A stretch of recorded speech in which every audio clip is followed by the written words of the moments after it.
have to do, man. We got to play with our hearts and with our heads today, and we got to give it all out. Hang tough all the way through. Play hard. Hey, and no matter what happens, just keep coming after them. Keep coming after them. Always on the rise. Always on the rise, and we'll get them in the end. All right, guys, now big thing, poise under pressure. The whole game, 60 minutes of pressure, but on both sides, not just the Eagles. Right. We keep the pressure on them. They'll be doing the same to us. Play mistake-free football, and let's set the tempo. Get after it. All right, ready? Hey! Welcome to the National Football League, men. 1978, a year of mighty men and magic moments. It was the NFL's longest season, and teams played more games than ever before.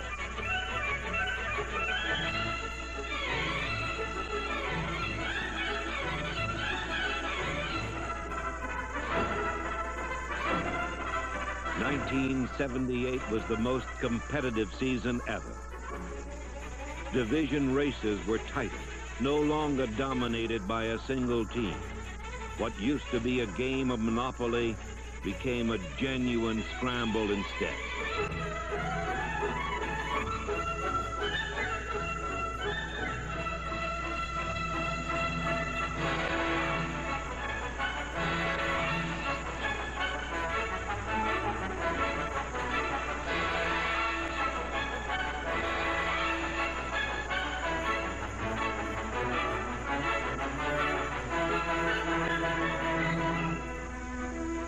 As always, it was a season that reflected the men who were part of it. Men of action and men of thought. In 1978, more coaches changed jobs than ever before, and each performed his own brand of magic on his mighty men. What we need right now, men, is what I talked to you about many times during the course of the year. We're backed up a little bit.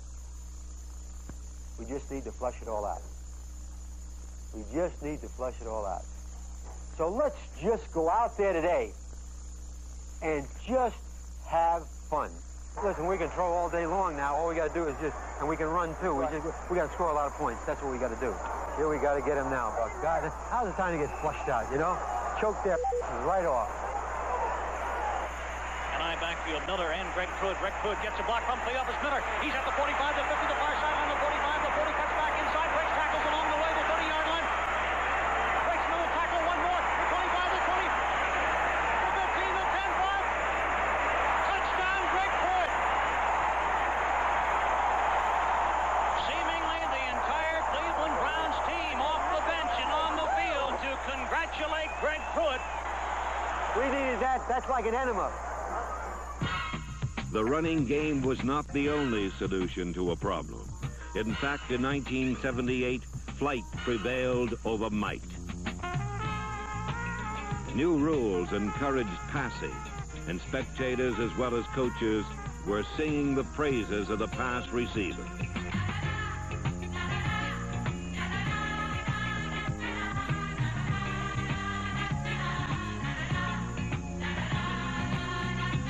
Receivers were given more freedom while running their patterns, enabling them to concentrate completely on catching the ball.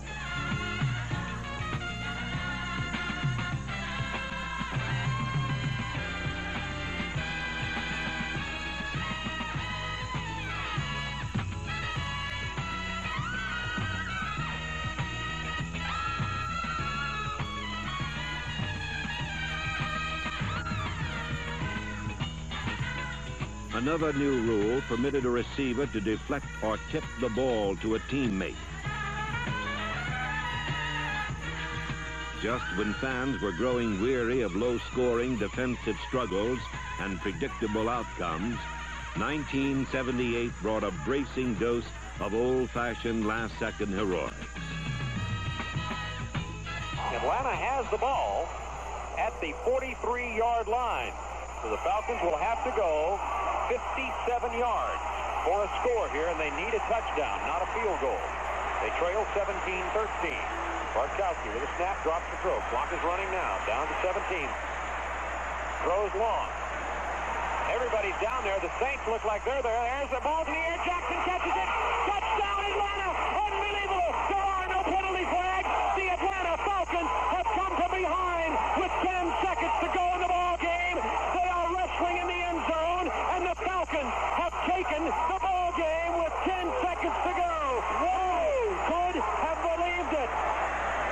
While the pass receivers created many of the year's magic moments, the quarterbacks were the real mighty men of the offense.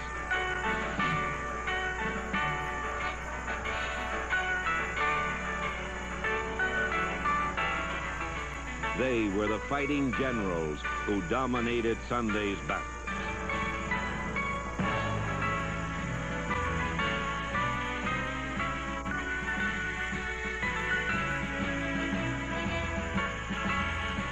The passing attack of the San Diego Chargers was under the command of quarterback Dan Fouts. Fouts, number 14, had the most successful season of his 6-year career. And because of him, the Chargers gained more yards passing than any team in the NFL.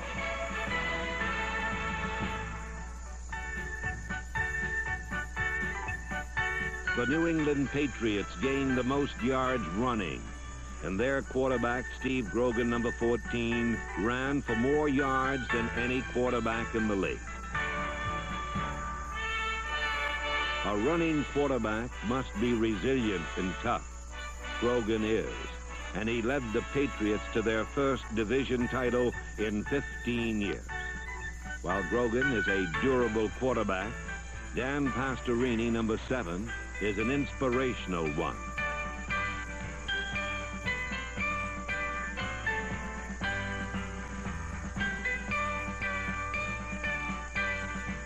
With a damaged knee, a bruised shoulder, and wearing a specially designed Army flak jacket to protect his 3 broken ribs, Pastorini guided the Houston Oilers to 2 victories in the playoffs.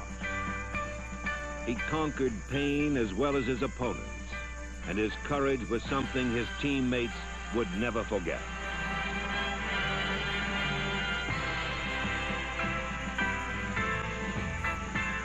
When Roger Staubach was a midshipman at the Naval Academy, he set passing records that have never been equaled.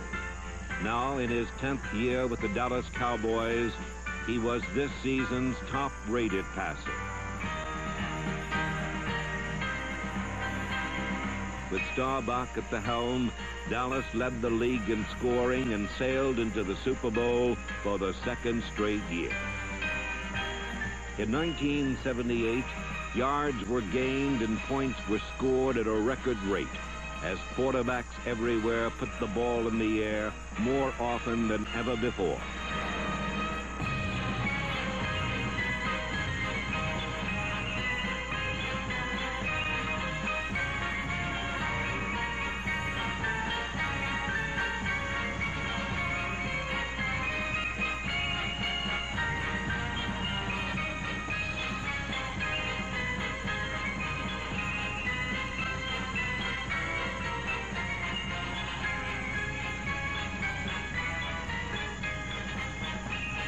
Passes, both long and short, provided many thrills, but it was the pass that the Oakland Raiders never threw that set off the most unusual game-winning play of 1978. Oakland trails 20-14. 10 seconds left. The crowd takes up a chant of defense. Robisky and Banaszak are the backs. Slot right, Branch inside. Bradshaw, Stabler back. Here comes the rush. He sidesteps. Can he throw? He can't. The ball flipped forward is loose. A wild scramble. 2 seconds on the clock. Castro grabbing the ball. It is ruled a fumble. Castro is recovered in the end zone. The Oakland Raiders have scored on the most zany, unbelievable, absolutely impossible dream of a play. Madden is on the field. He wants to know if it's real. They said yes. Get your big butt out of here. He does. There's nothing real in the world anymore. The Raiders won the football game. The Chargers are standing, looking at each other. They don't believe it. Nobody believes it. I don't know if the Raiders believe it. It's not real. 52,000 people minus a few lonely Raider fans are stunned. A man would be a fool to ever try and write a drama and make you believe it. This one will be relived forever. Offensive linemen are the lonesome Cowboys of the NFL. mighty men whose job is obscure yet critical, to ride herd on hard-eyed defenders and slow down their stampede to the quarterback.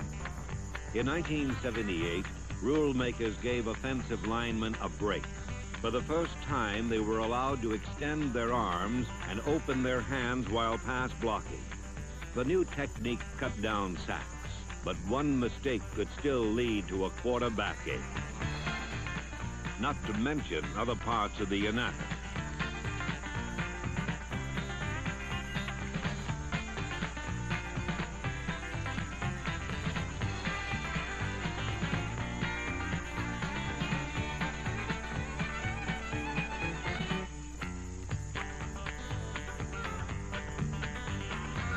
Despite the rule change, Rushman still held the advantage. So for frustrated offensive linemen, the only recourse was to hold on, sometimes literally. In 1978, the arcane art of pass protection was best illustrated by the Houston Oilers. The Oiler offensive line was anchored by a bulldog of a center named Karl Mock, number 55.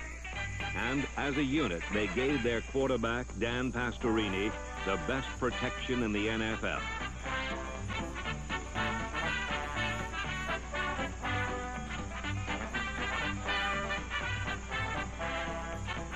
Before a game, Mock is warm and friendly. But when it starts, he straps on his 6 gun.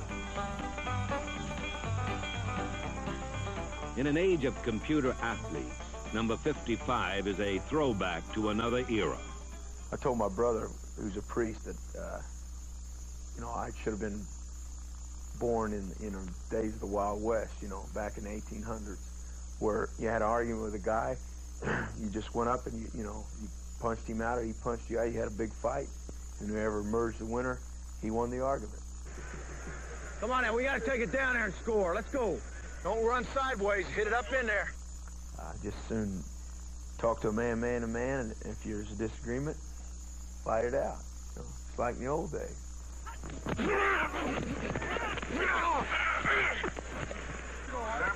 What the?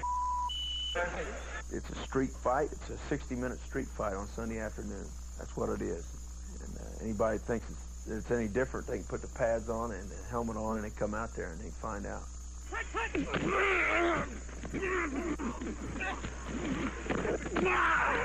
And if you got 90 plays in a football game, it's like being in 90 different street fights. Switch!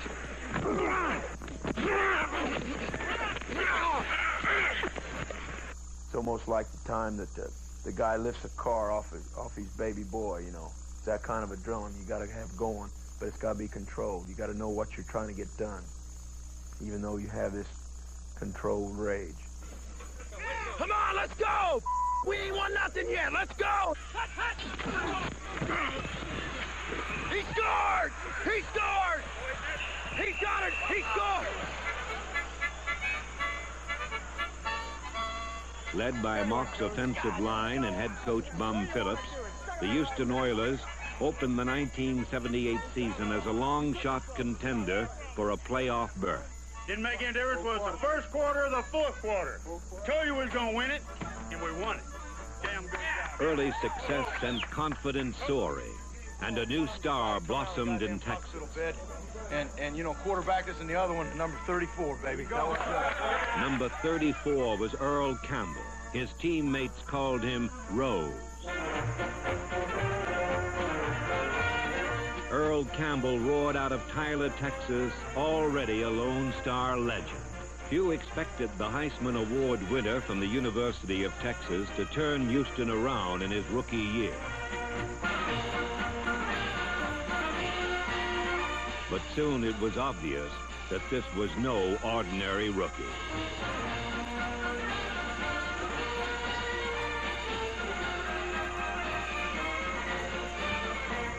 The Tyler bowling ball packed 225 pounds of power and launched it with sprinter speed.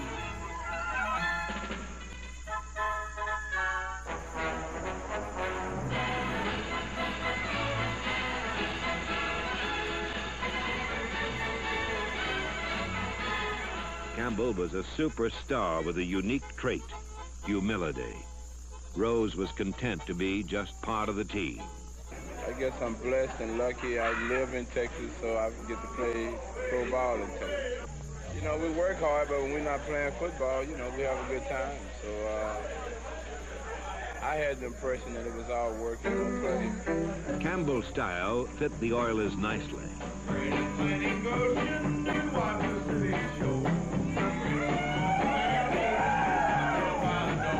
These were men who played and partied as a team.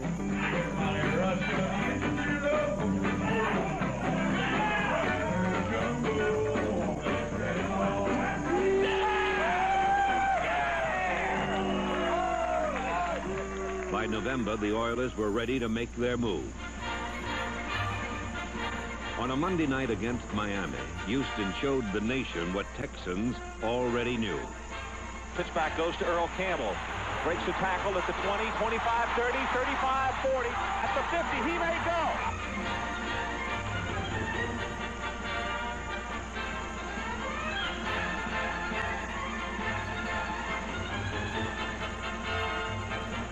Miami fell 35-30, and the Oiler Express thundered toward the playoffs.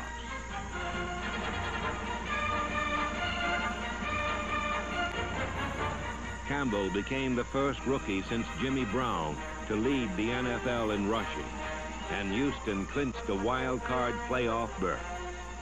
From here on, the road got tougher. First to Miami for a rematch with the Dolphins. Houston beat Miami again and kept right on rolling, north to New England.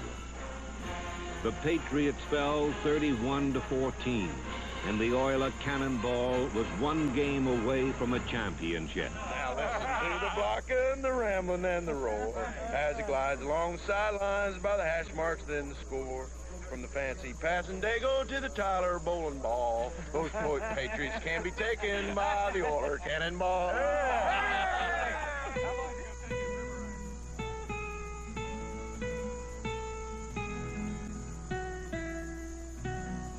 On a somber Pittsburgh Sunday, Oiler dreams were laid to rest.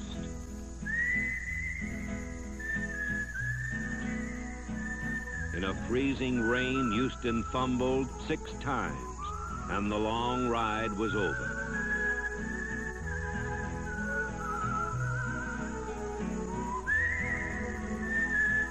The old Bulldog had a tough time putting it all into perspective. As far as I'm concerned, it wasn't that great of a season. I mean, we came a long way. It'd have been a lot better, I think, if we'd have been competitive today and then, got beat that way. The way we got beat, it just, we just weren't in it. We just turned the ball over. We just gave it to them. I'm sure I'll look back on the season with a lot better frame of mind than I am right now. Houston had come a long way. Only 2 teams pulled further, and they will meet in Super Bowl 13. Behind every magic moment in 1978 was a head coach. In the NFL, there are 28 head coaches with 28 different styles and personalities. Some are almost unknown. Others live in legend already. But all 28 share a common curse and blessing that makes their profession unique. You're only as good as your last game. Even in victory, there is little time to celebrate. The pressure is constant, and it can tear away at the insides of a good man, like Oakland's John Madden, who was forced by an ulcer to retire. 1978 was filled with stories of glory and sorrow for head coaches. Don Coryell took over the struggling San Diego Chargers at mid-season and led them to their best record in 10 years. John McVay's New York Giants faded after a bright beginning, and by the season's end, McVay. Still, for every head coach, the challenge of game day was irresistible. All right! Woo-hoo! Here we go! Get after him! way through now. All the way through. Got to get on him. Got to get on him. Keep it going. Keep it going.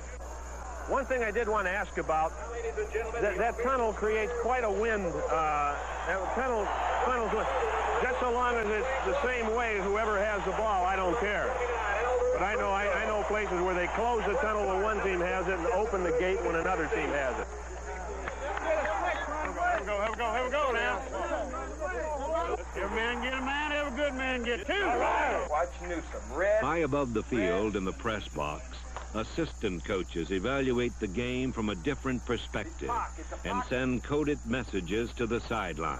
Double sponge move or Y-in or anything from slot on the fielder, the guy who's really hanging outside him and off. On this play right here, go Brown right nasty, okay? You know, we might be better off running the ball here. All right, Brown right nasty, slant 135. Tell Dave to go deep in the corner and Greg to go over the goal line. All right, run past 37 power, all wing, go. Double up left 28 solid. Double up left 28 solid. Shift 3, wing fly, right 35 ISO. Leave it on. We might as well run it. Yep. Let's run the Bummerooski. Run the Bummerooski. Bummerooski. Hey, tight line. What we got to run, I'm telling you, it sounds crazy, is an 888. Deep down the middle and hope we get a pass interference, don't you think? After all the strategy is dispensed, the play still must be run, and anything can happen. 2D, socks out. 2D, socks out. We missed it. We missed the pickup.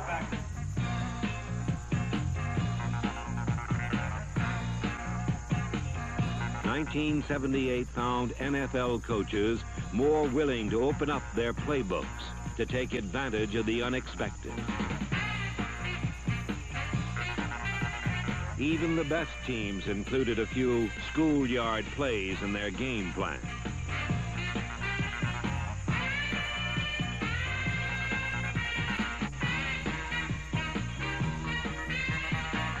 There's Bradshaw giving the ball to Blyer. Blyer reverses it to Swan. He gives it back to Bradshaw. Bradshaw fires for Cunningham. A Pittsburgh touchdown. How about that? A Pittsburgh touchdown to win the ball game. They're going crazy at Three Rivers. And the Steelers this afternoon left their usual playbook behind. And they reached deep down in their bag of tricks and came up with one that was almost unbelievable. All right, I want a firm 8:53 fast. As options increased, communications became more complex.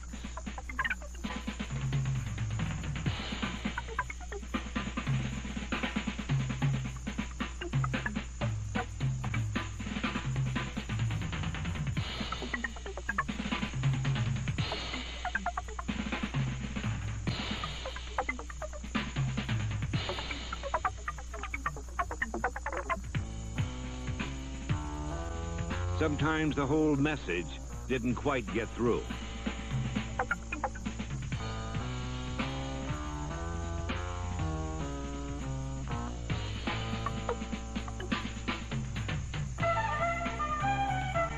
More often, it was faulty execution that led a play down the path to disaster.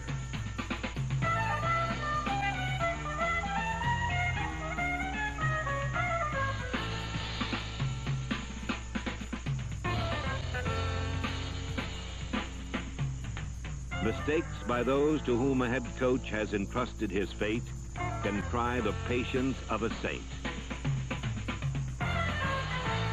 Well, we're not in the right damn defense. One step away, you'd have killed him. Got a guy sitting on the bench who he's not even in the ball game. Who the hell made that decision? They would have had to punt over again, right? Well, what the hell are we doing things like that for? Without checking with everybody, John? Guys, the only thing is the 8-man allows us to pick up the 2 guys that are getting there. Our 8-man is better than the 10-man, Coach. The 2 sprinters are getting to our every time. Get up Beckman! No, not Jimbo. Beckman! Beckman! Get up there and make him kick it again. Or maybe it's on us. Maybe it's on us. Still, human error cannot frustrate as thoroughly as interpretation of the rules. Clap! Clap! Clap! In the back! In the back! them offside. Yes, you did. You threw the flag. Oh, come on.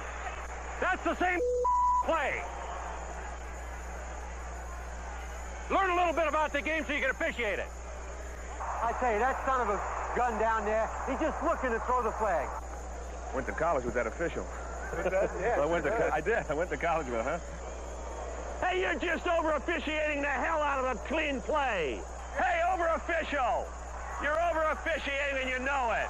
Oh, you as a big official now. You got to... Big official. Doggone over-officiating. Hey, Airman!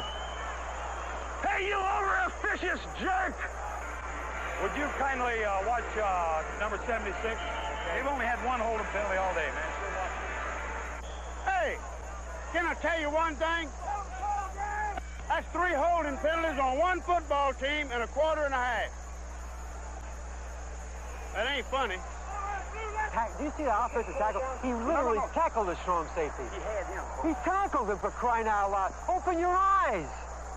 I can't believe that. No, it's on them. Is it on them? Holy. Now, wait a minute. We've got them in the film on the field with us. And if y'all penalize us for this and cost us this ball game with a chance to win it, it's going to be bad on you. Now, I'm telling you before you make the mistake. It is in the film. The big coach with the orange shirt is standing right out on the field. Now, you can't do that. If you do it, I'm telling you, you're going to have more hell over it than a little bit. You better tell your official. You're not going to tell him? You're not going to tell him? I'll tell you, you think that you've given these a little bit of an advantage now? How about turning it around? Go. Oh, that is a crack. No good, no good, no good. Oh, no, that was on the ground.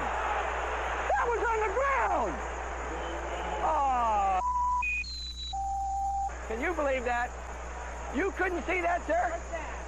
You couldn't see that? You couldn't see that. Then after all is said and done, the game can turn on a single play.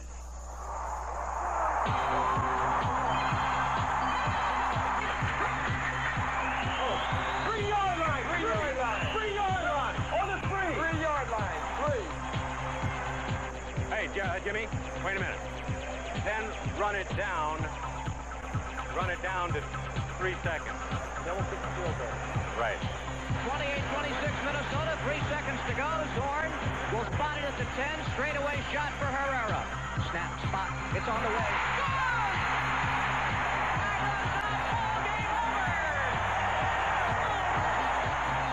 Jack Patera led his 3-year-old Seattle Seahawks to a winning record and was named AFC Coach of the Year. 1978 had more than its share of magic and misery. Chuck Fairbanks became entangled in a legal battle and ended the year in limbo, halfway between Colorado and New England. The risk is part of the lure for the men they call coach. Pro football's biggest irony is that a team can prepare for an entire week, perform for 59 minutes on game day in an intense and bitter battle, only to have the least physical, least involved player determine the outcome of the contest.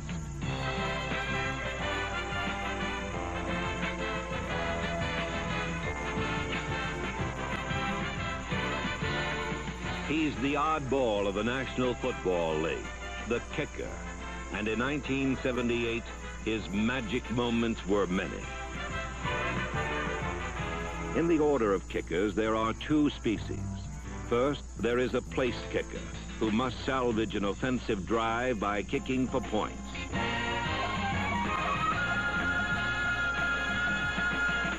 Second, there's the punter, a strategist who kicks for field position.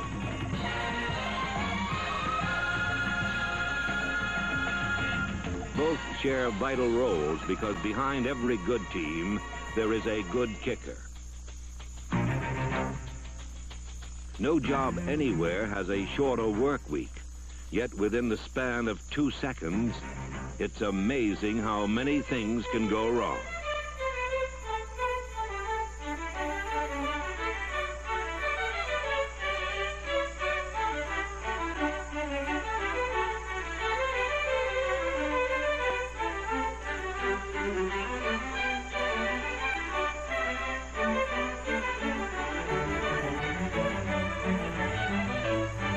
athletic talent is not a prerequisite among kicking specialists, making them the easiest to fault.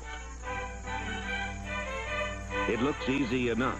Everybody wants to do it. Everyone wants to be a kicker because it's an easy job, it's highly paid, and you don't bust your rump out there for 60 minutes, and you can get a lot of glory if you do it well. But we're out there possibly deciding the fate of 44 other men. You're most likely to end up being the GOAT than you are to being the hero. It's 4th and 2 at the 17-yard line. It'll be a 33-yard attempt. Time remaining is 35 seconds. You talk about pressure on an individual performer. Here he's got the television audience around the country and the whole stadium here watching and everybody listening to find out how Pat Leahy is going to fare on this field goal attempt. Signals are being called. Now they're set. The ball is snapped, placed down, is kicked high enough, deep enough. It's no good. It is no good. It is wide to the left. And the most unhappy man in America has to be Pat Leahy. Oh, what a one to miss. What a one to miss. Pat Leahy had an outstanding season. However, it's not how many kicks you make, it's when you make them. Kickers all know this and must be prepared, because one bad day and you might be sent packing. 1978 saw more kickers come and go than any previous year. The most traveled is Buffalo's Tom Dempsey. After 11 years, you could take a map of the U.S., fire at it with a shotgun, and most of the hits would cover the places where he has worked. Inaccuracy breeds insecurity. It's the nature of the profession. But in the case of Efren Herrera, an all-pro place kicker with Dallas in 1977, it was a request for a pay raise that got him exiled to Seattle. As a Seahawk, his success continued and he won 2 games. Yet consistency in kickers is like the wind. It comes and goes. In 1977, the Raiders' Earl Mann led the entire NFL in scoring. In 1978, he missed numerous field goals and 2 losses resulted from his missed extra points. But no team in football felt the impact of a kicker more in 1978 than the Atlanta Falcons. After 5 games, Atlanta had won only 2, due in a large part to sporadic place kicking. No one could have guessed that these boys from Dixie were but a field goal kicker away from the playoffs. A search for a new specialist sent head coach Lehman Bennett window shopping and brought him to a bar in Philadelphia. Tim Mazzetti was an outcast place kicker turned bartender, and when he joined the Falcons, he supplied the deciding points in 5 of the 7 games Atlanta won after his arrival. Mazzetti will kick from the right hash mark. They're set at the line of scrimmage. Here is the snap. Ball is down. Kick is up. Got the distance. Good. It's good! And the Falcons move toward the playoffs. Tim Mazzetti brought Atlanta into their first playoff appearance in 13 years and sent the Falcons marching home a winner. The game would follow a season-long Falcon script. It would be a fiercely fought defensive showdown that would culminate in a pressure-packed place kick by the former bartender.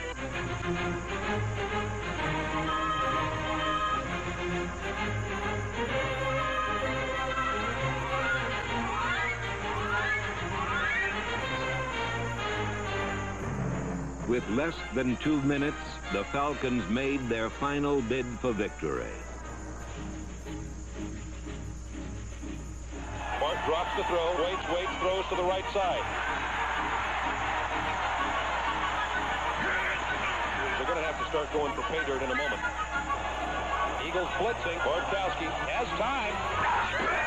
He throws long. Jackson's there. Touchdown! Francis! It's Wallace Francis! Wallace Francis has caught the touchdown pass! It's 13-13. Mazzetti for the point after, and it's a big one, folks.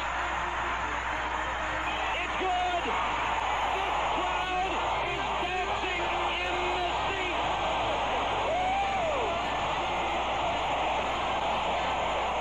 For the Atlanta Falcons, it was a kicker who proved to be the mightiest of men during a season with enough magic moments to last a lifetime.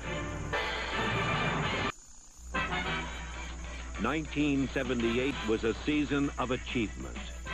Compared to the previous year, 17 teams improved their records.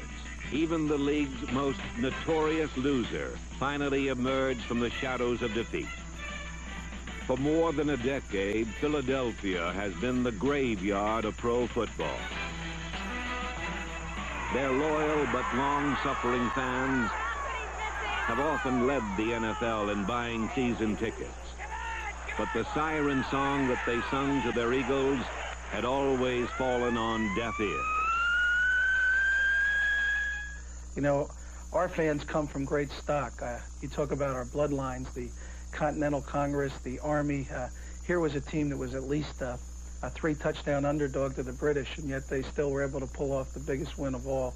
And they'll fight you. They'll fight you. They'll tell you if you're not doing a good job. And what they'll do is they'll boo us, but they won't let anybody else boo us.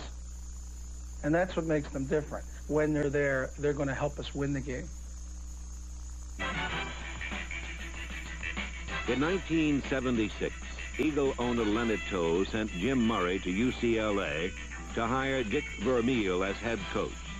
Vermeil began the 1978 season with an improved team, but one that faced the toughest schedule in the NFC. In terms of the game, guys, we've worked hard to get to where we are in a position that we can play a good football team and beat them. Now, we haven't beaten the Rams yet, but that's what we've worked to do. That's what we are prepared to do, to beat the Rams. Now, we may not be able to do it, but we won't know until we've played 4 quarters of football. And they sure as hell hadn't beaten us yet. Hey, we're going to beat them, guys. It's our turn. The snap from Dennis Frank. Here is the punt, and it's blocked. Pat Thomas blocks it in the end zone. The Eagles began another new season with an old habit. They lost to the Los Angeles Rams. And that is a Rams touchdown disaster for the Eagles. Nolan Cromwell recovers the ball. Who blocked it? Outside hand. That's embarrassing. 10-man rush, he walks in and blocks it. Guys, we were close, and we almost got it done. Almost doesn't count. You give them a block punt for a touchdown, you can't win. That Los Angeles Rams team has as much talent as anybody in football. And I'll tell you, you don't have to be embarrassed about your performance. I'm proud of you. I'm disappointed for you. I'm disappointed for you. I'm disappointed for the coaching staff and Mr. Toast and everybody else. But damn it, we're a good football team. And don't let anybody tell you different.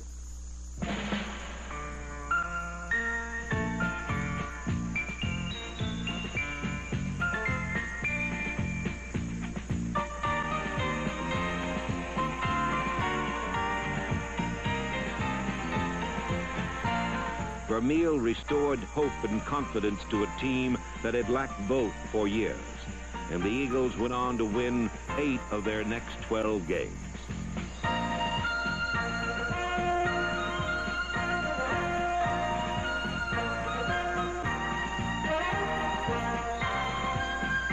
Harold Carmichael was the most prolific deep receiver in the NFC, but it was quarterback Ron Jaworski who played the most critical role in Vermeil's hopes for a winning season. There he is, there he is, there he is, there he is! Richard was there! Army!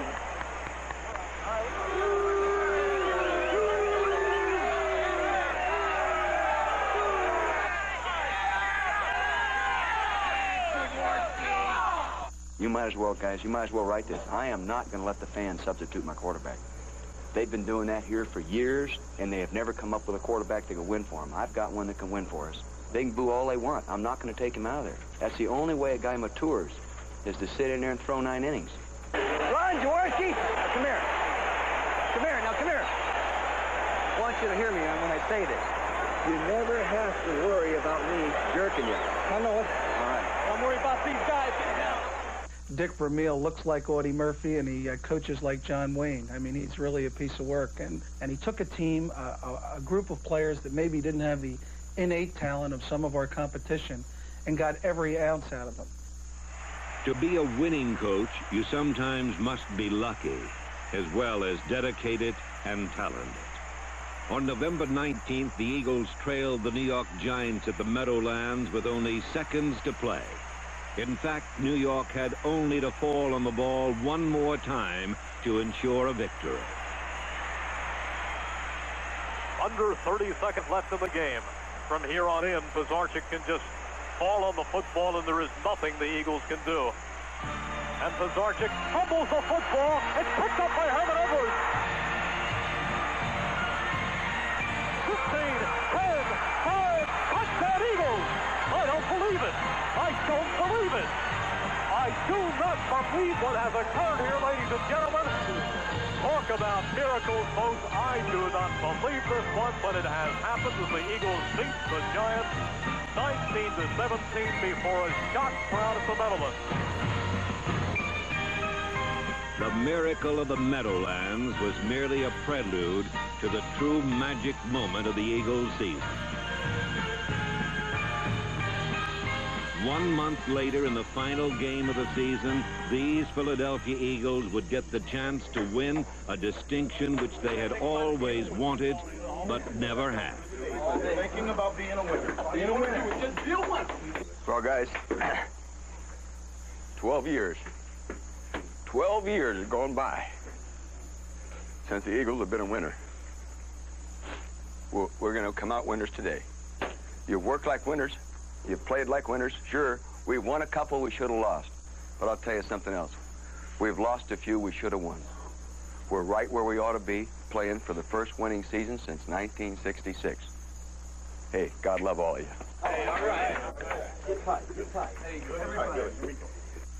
First and goal for the Eagles. They're at the Giants' 7th. To Montgomery, up the middle. Touchdown, Eagles.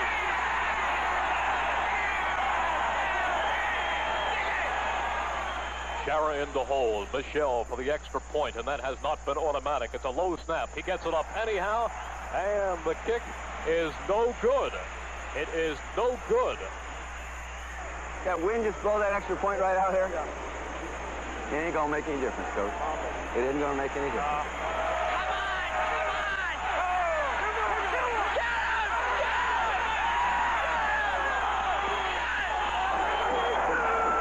Let's get heat on that guy now, huh? Let's get heat on that guy. Pizarczyk on a slant in. Intercepted. Intercepted by Frank Lemaster, who picks it up.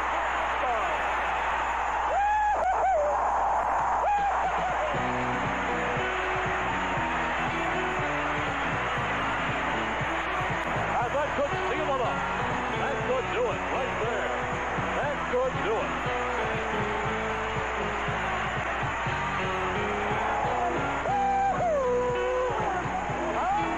Eagles are winners, buddy! The Eagles are winners!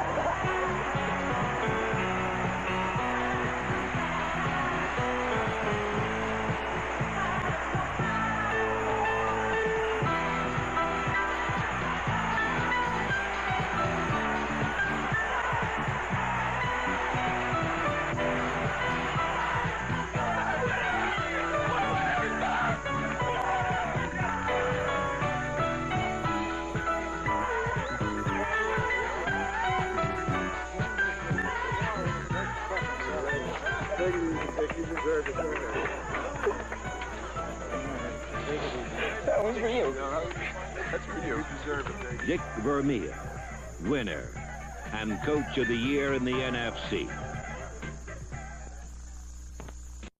Change in the NFL. While the Suns in the West for pro football greatest running back, it rose in the East for the runners who were both excellent and ambitious.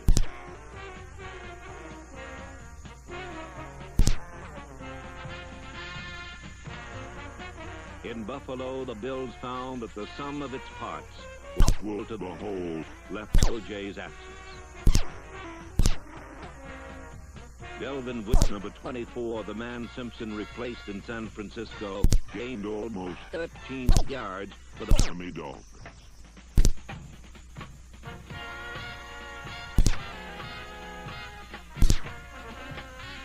Quarterback Archie Manning, number 8, New Orleans Saints to the best record in their history.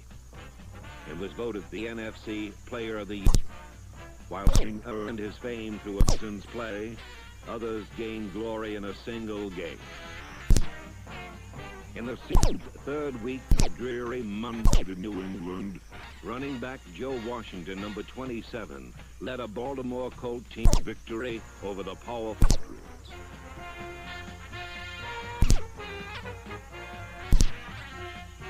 Washington's heroics helped tie the game at 4.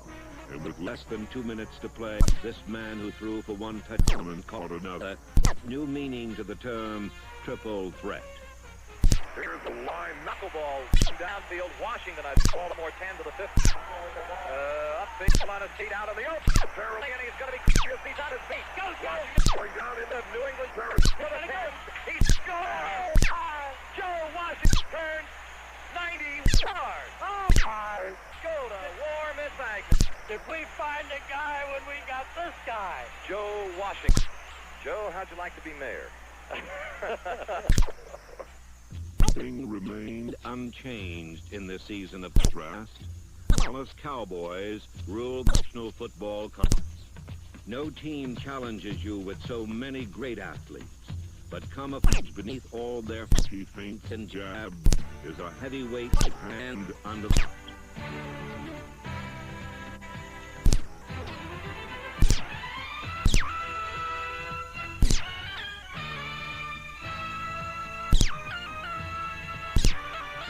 The Cowboys' only roadblock to Super Bowl 13, confident Los Angeles Rams. We want Dallas!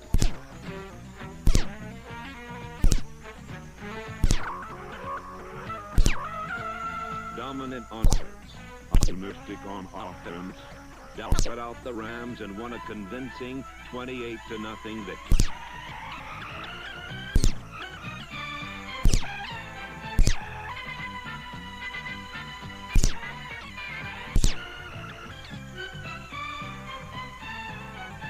Like the Cowboys, there was another team who thought there was only one to be in the NFL. That was champion of it. Like Terry Bradshaw, the Pittsburgh Steelers started out as a rookie who was carried by a great team and has developed into a veteran who now carries the team. Bradshaw and receiver Len Swan, number 88. Made pro football's most dynamic combination, but the Steelers' strength derives from a variety of sources.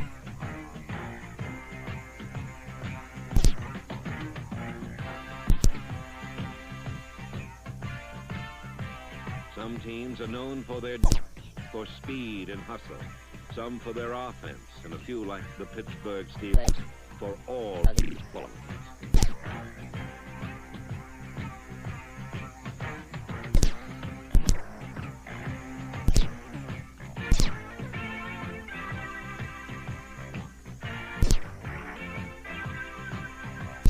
The best record in the NFL, the Steelers swept into the AFC Championship game. So the Steelers, with plenty of offense and lots of defense, and it's just back to those 70 and 75 teams, plus which the Steelers have a terrible cow going for. This year we've had a revived terrible cow, and this carried the Steelers all the 75 in him.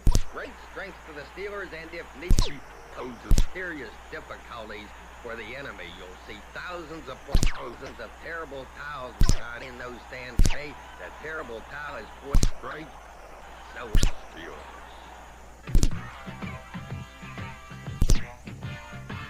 Steelers. Cinderella used to prove no match for the mighty men of the Pittsburgh Steelers, and they were crushed 34-5.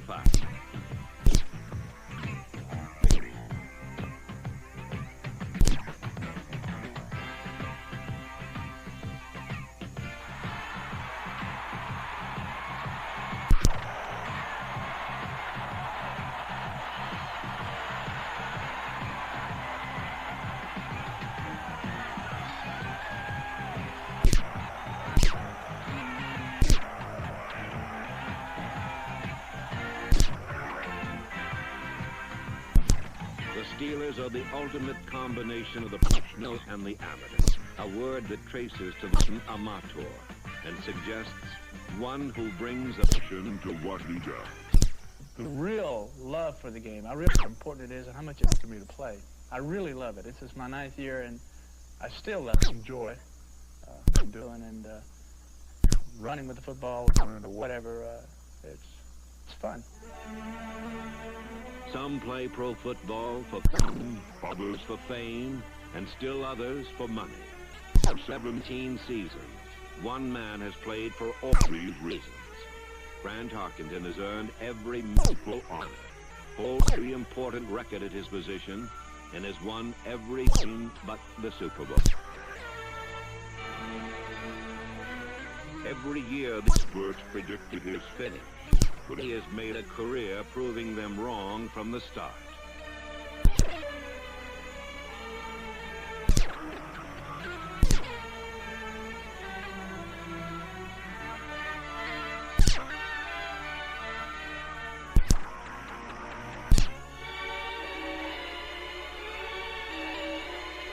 In his last year, he has again led the strategy, enthralled the fans, and enlivened the game. For the young, there will be a next year, but for many, the future may never be as glorious as their past.